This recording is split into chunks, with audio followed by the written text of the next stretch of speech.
Welcome to the Sales Influence Podcast, where we talk about finding the why in how people buy. I'm your host, Victor Antonio. Thank you for joining me. Thank you for lending me your ears. Today, I want to talk about how do we turn a negative of what we have to offer into a positive, and how do we take control of that conversation. Now, years ago, I read a study, and I apologize because I can't remember the name of the study or the title, but I do remember this little snippet, is that when you're presenting a lot of positive features, if you mention one negative, it actually gives you credibility. So there's one way of using a negative to bolster your product or service. But what I want to talk about today is more direct. What is it? What happens when a customer asks you about a weakness in your product? Now, you know that if you've followed my course on blocking objections, if you haven't checked it out, go to salesvelocityacademy.com. If the customer raises the objection, you no longer have control of the conversation. So what you need to do, if you know that your product or service has a weakness, then what you want to do is raise that weakness. And then let's talk about how we pivot to the positive. I'm going to give you two ways of doing it. Let's take an example. Let's say that you have a billing system that has a lot of features, a lot of bells and whistles. Do you wait for the customer to raise the objection? The answer is no. Don't let them raise the negative. You raise the negative. You'll say something like this. Some of my clients, some of my customers think our billing software has too many features, has too many bells and whistles. Here's the pivot. However, as your business grows, you're going to realize that you'll need them. So there's no need to wait for the next development cycle or the next rev. You already have that built into the system. See what I did there? I raised a negative. I pivoted with however. So I went from a negative statement, however, pivot to a positive outcome.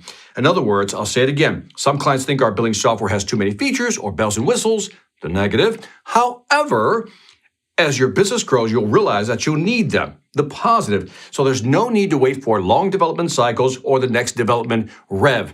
So see how I did that? By the way, you can change the word however. Sometimes people use until they realize. I'll say it again, using the until they realize. Some customers think our billing software has too many features, bells and whistles, until they realize that as their business grows, they're going to need them. And when they need them, they don't have to wait for the next development cycle. So again, you can use the however or until they realize as a nice pivot towards the positive. One more example. Some clients think our training is too long. It's too long. Let's say it's 10 days, right? They just say it's too long. Now, again, if the customer raises the objection, you're at a disadvantage. So you're going to raise the negative by saying this. Some clients think our training is just too long or too unnecessarily extensive. However, when you have a sophisticated product like ours, which is a large investment, utilizing all its capabilities is essential. So an extra day of training is the difference between merely using it and maximizing it. Let me say that again, but this time I'm going to use until they realize. Again, some clients think our training is too long or too extensive until they realize that when you have a sophisticated product like ours, which is a large investment, utilizing all its capabilities is essential. So an extra day or two of training is the difference between merely using the product and maximizing your return on investment.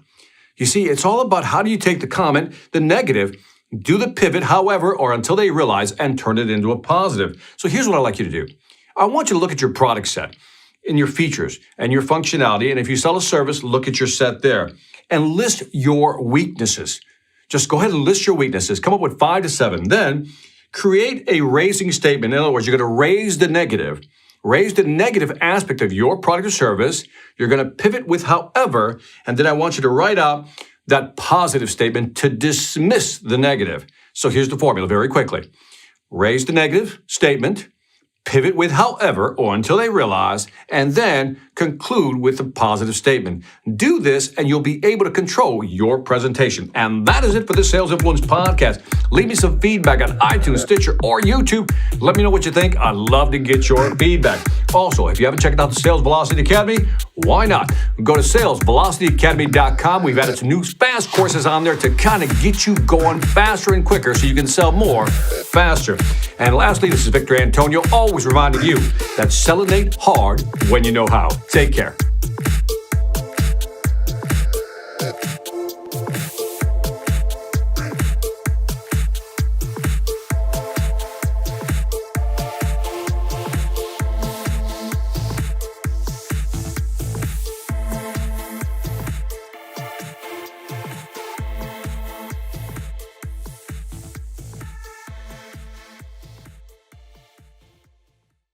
Hi, I'm Victor Antonio. I'm an author, sales trainer, and keynote speaker. I'm often asked, what makes a great speaker? Is it someone who delivers real content that the audience can use? Is it someone who engages the audience so they're part of the learning experience? Or is it someone who can motivate an audience to push them beyond their comfort zone and discover new abilities? The answer is yes. But the most important thing to remember is that I'm not there to look good. I'm there to make my client look good. Simply put, it's never about me, and it's always about them.